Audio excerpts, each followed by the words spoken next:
we have reports that Nigeria Labour Congress, NLC, and former Vice President Atiku Abubakar at the weekend warned that the increase in petrol price by the federal government has put most Nigerians at a breaking point. This came as human rights lawyer Mr. Femi Falana urged the federal government to ensure the completion of the rehabilitation of the nation's refineries by September 2024. Now listen to this.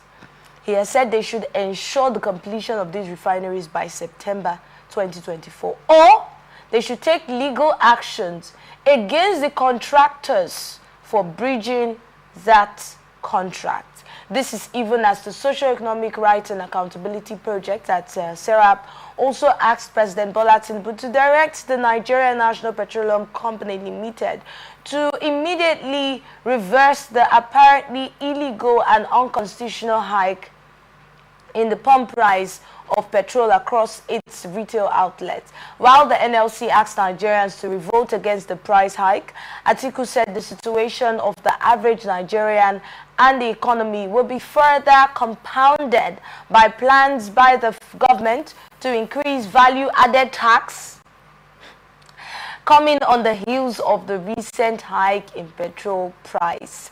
So the president of NLC, Joe Ajero, who was represented by the Deputy President, President General of the Maritime Workers Union of Nigeria, Prince Adewale, stated this at the 2024 annual workshop. Okay, so he's talking about the increase in VAT due to the increase in fuel price, and he's saying, let there be a change, let there be a reduction in the fuel price.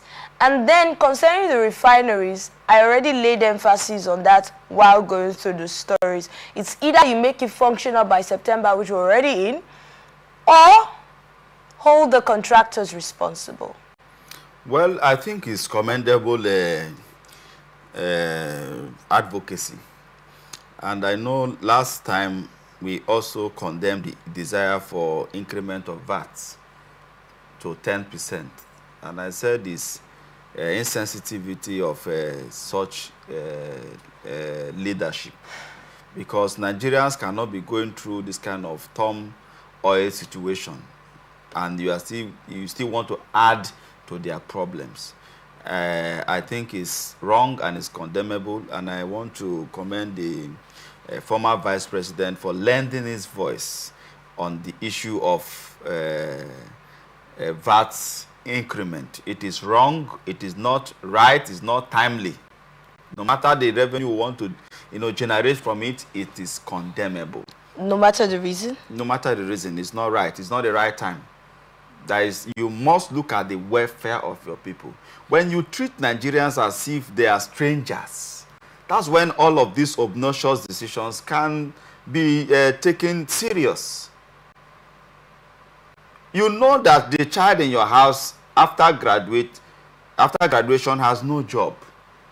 And then you are asking that child, that you have to provide this and that and that. Do you want that child to go and steal? So Nigerians are suffering. They are passing through hell right now.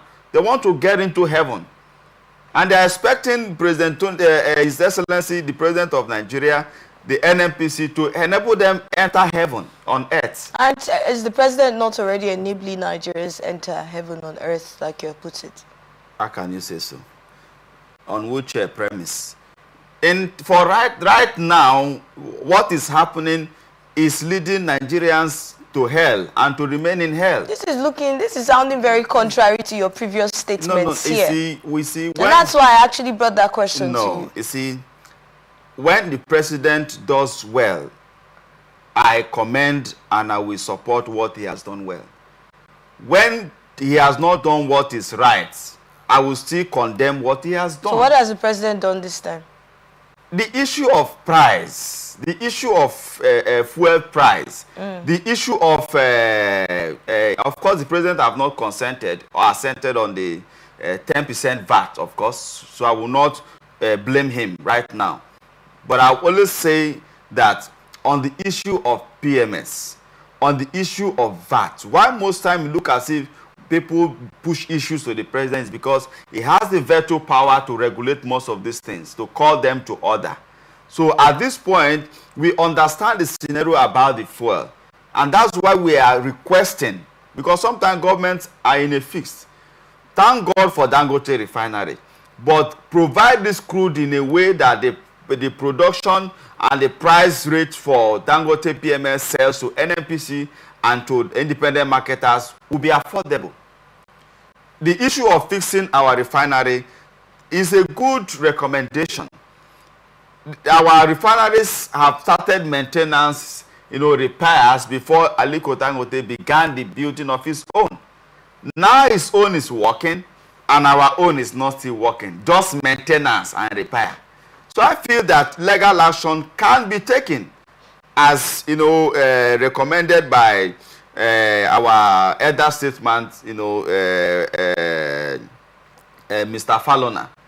So I think legal action can be taken or the contract can be reviewed. But if Nigeria cannot manage the refinery, I think it's either they privatize it or they lease it to a better hand that will manage this situation to help Nigerians survive. If you cannot do it, we have Nigerians, at least Dangote has shown us a lead that he can do it. We have so many businessmen in Nigeria that can do it. So if we cannot enable that refinery work, if we cannot fix it because of the bureaucracies in government, privatize it or lease it out. Because Nigerians need this product right now to survive. So it's not a question of privatization. The one you have been doing, we are not seeing results. So let us try another option. So I think I am in full support of the desire to take a legal action if the contractors handling the refineries do not meet up to their contract agreement. It's a breach of contract. If Falana is actually saying that we should, hold them responsible, the contractors, one would want to ask why they haven't been held responsible all this while. Well, the question is, I don't know whether you expect. Do you know how many years we have had our refineries on the rehabilitation process? So how come up till now we haven't had stories of any contractor being held responsible for breaching contracts? Maybe this is the time that we are feeling it much. And I do not expect any other person to initiate this process of legal action much more than our elder statesman who knows much about this issue, Mr. Falona, Femi Falona. So I want to believe that he knows what to do with his colleagues. They are the senior lawyers that we have. I don't think any younger lawyer can have the capacity to go about this thing, because challenging the contractors at the refinery may be challenging those who are the Ekwensus of Nigeria. What do you mean? When I mean the Ekwensus of Nigeria, it's not a language in the dictionary anyway, but those are the satanic forces who do not want Nigeria to get, better. So when you are challenging the demons in the land, corporate demons, you must be very, very strong and you must be very, very capable. So I think the people that can challenge these Ekwensus of Nigeria are you taking it spiritual now? Because last we checked, we're looking at physical human beings. When we talk about the Ekwensu, when we talk about Satan, Satan manifests through human beings. So we are talking about those whose character and conduct are like Satan. So that's why we are saying that if you must fight them, you must be someone that is able. And I know that our elder statesman, Mr. Femi Falana, is strong enough. And he has other likes that can join forces with him. I know resources will not be a problem because our elder statesman, Atiku Abubakar, has enough resources to fund that legal process in case there is a challenge. Now, so I think seen a light at the end of the tunnel. So I think that with the combination of NLC, that we go on strike, that we protest and fight, the combinations of the lives of Femi Falana, the funding of Atiku Abubakar, and other stakeholders, who have now come out openly that our refinery must work, I want to believe that if they are sincere and they put up these actions, not leaving to the wanters, those who are very small, to take up this fight. They are the people who are strong. You know, they are the Ikembas, those who are very, very strong. You are using a lot of languages. Nigeria no, is, but I like Nigeria the fact has that a lot you are of interpreting every language that you use. Traditional. I like the fact that you're interpreting every language that you use. Thank you. All right.